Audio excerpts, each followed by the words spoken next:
श्रीराम जय राम जय जय राम। भगवंत आणि मी वेगळे नाहीत।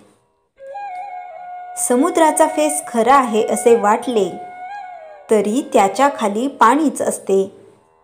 असत्य हे नेहमी सत्याला धरूनच राहते। जे नाही ते तोंडाने सांगणे ही माया, तिला आपण खरे मानतो।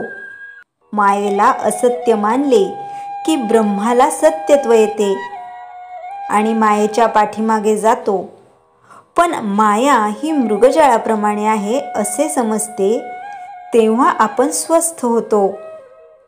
जन्माच्या वेळेस सोहम म्हणत होतो, नंतर कोहम म्हणू लागला आणि शेवटी देहच मी म्हणू लागला। वास्तविक सूर्य आणि त्याचे किरण हे जसे वेगळे नाहीत, त्याप्रमाणे भगवंत आणि मी वेगळे नाहीत। सत्य म्हणजे अखंड टिकणारे, ते म्हणजे परमात्म स्वरूप होय। सच्चिदानंद स्वरूपाच्या ठिकाणी मन चिटकून राहणे यालाच अनुसंधान असे म्हणतात। भगवंता वाचून इतर सर्व म्हणजेच उपाधी होय।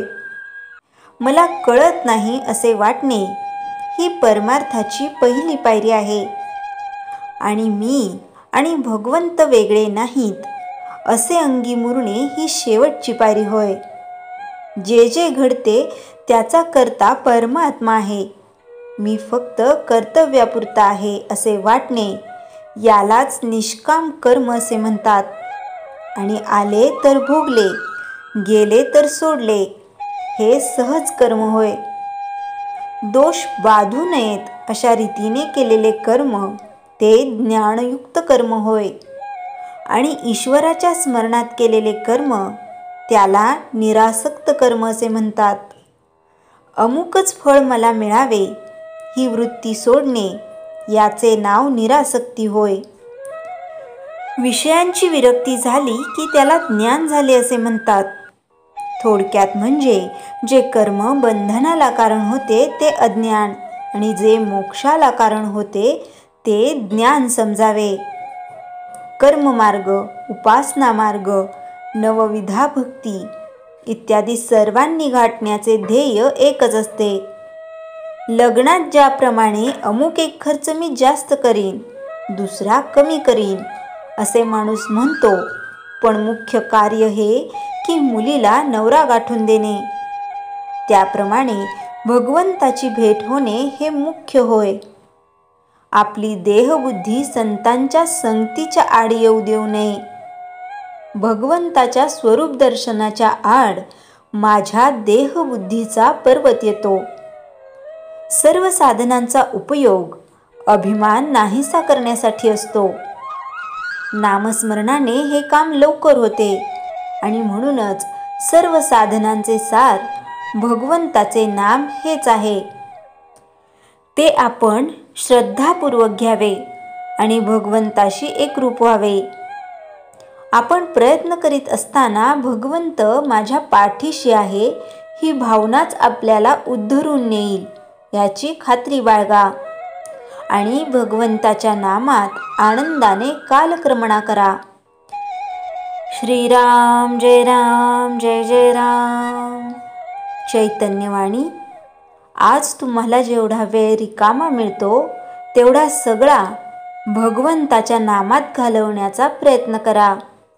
श्रीराम जय राम जय जय राम। श्री मनाचे श्लोक 19 निरूपण। मना सर्वथा सत्य सांडू नको रे, मना सर्वथा मिथ्य मांडू नको रे, मना सत्य ते सत्य वाचे वदावे, मना मिथ्य ते मिथ्य सोडून द्यावे।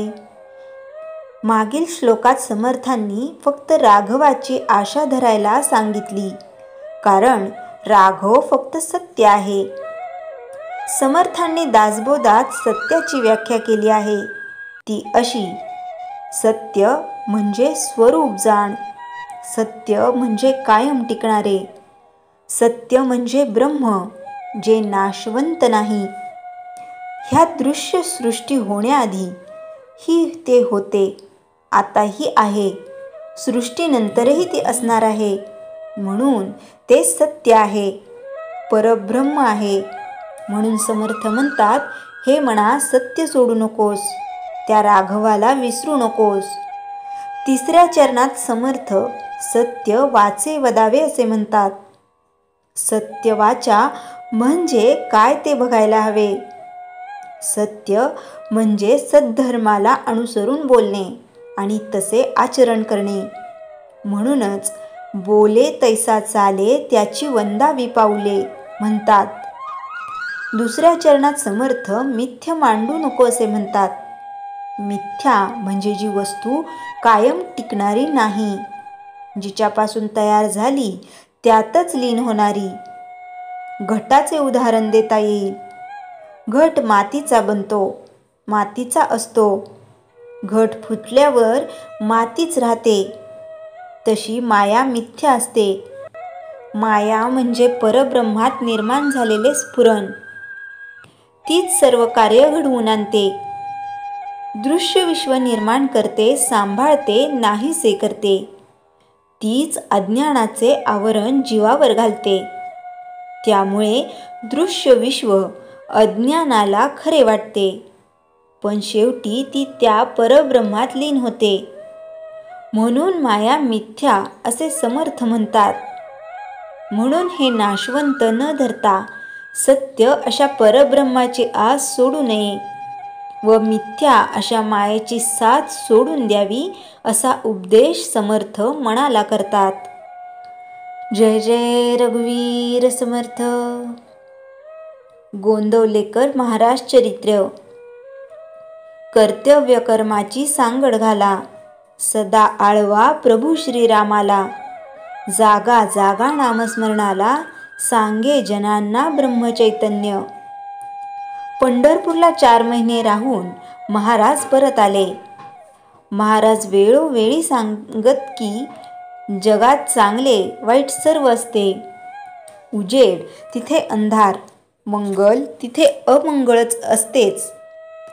भगवंताच्या नामाइतके पूर्ण मंगल दुसरे काहीच नाही. दिवसामागून दिवस जात होते. महाराजांचा दमा, पायावरची सूज वाढली होती. झोपतानाही त्रास व्हायचा. दत्त जयंतीचा दिवस, संध्याकाळी उत्सव होता. दिवसभर महाराज दम्याने हैराण होते. दत्त जन्माच्या वेळी ते मंदिरात गेले. बाळंभट तीर्थ देऊ लागले तेव्हा म्हणाले, भगवंताची सेवा करीत जा, काही कमी पडणार नाही. रोज महाराजांची शक्ती क्षीण होत होती. गोपाळराव जोशींनी त्यांची तपासणी केली. छातीची विलक्षण धडधड वाढली होती. महाराजांचे खाणे आधीच खूप कमी होते, आता आणखीनच कमी झाले. थोडी लापशी घेत असत. पायावर सूज आल्याने त्यांना उभे राहणे सहज शक्य होत नव्हते. एक दिवस डॉक्टर कुर्तकोटी बरोबर महाराज बराच वेळ बोलत होते. आपल्या आयुष्याची रूपरेषा सांगत होते. म्हणाले, रामाचा प्रसार व्हावा म्हणून मी बाजार मांडला. सुरुवातीला माल खपवण्याची काळजी वाटली, पण राम कृपा एवढी झाली की बरेच लोक नामाला लागले. आता माझा नेम नाही. माझ्या मागे तुम्ही इथे राहून लोकांना नामस्मरण करायला प्रवृत्त करावे. डॉक्टरांनी नुसते ऐकून घेतले. 17 डिसेंबर 1913 त्या महिन्यात म्हसवडला नेहमीप्रमाणे नागोबाची यात्रा भरली. तिथे पुष्कळ गायी विकायला आल्या.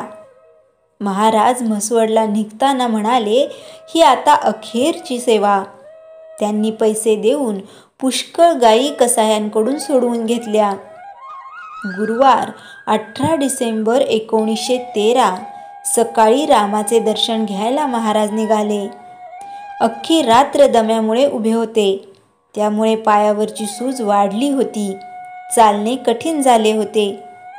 रामाचे दर्शन घेऊन सिंहासनावर बोलू लागले. देवळात माणसांची गर्दी होती. महाराजांनी सगळ्यांवर एक दृष्टी टाकून हसून म्हणाले, आमची जागा फार दिवसांपासून रिकामी आहे. रामाची चिठ्ठी आली आहे. मला जाणे भाग आहे. तुम्ही सर्वांनी आनंदाने निरोप द्या. भगवंताच्या नामाला विसरू नका. हाच माझा अखेरचा संदेश आहे. संकलन सिंधुसूत. श्रीराम जय राम जय जय राम. जयाच्या जनी जन्मनामार्थ झाला. जयाने सदा वासनामात केला. जयाच्या मुखी सर्वदा नाम कीर्ती. नमस्कार तया ब्रह्मचैतन्यमूर्ती. श्रीराम जय जय राम. जानकी जीवन स्मरण जय जय राम.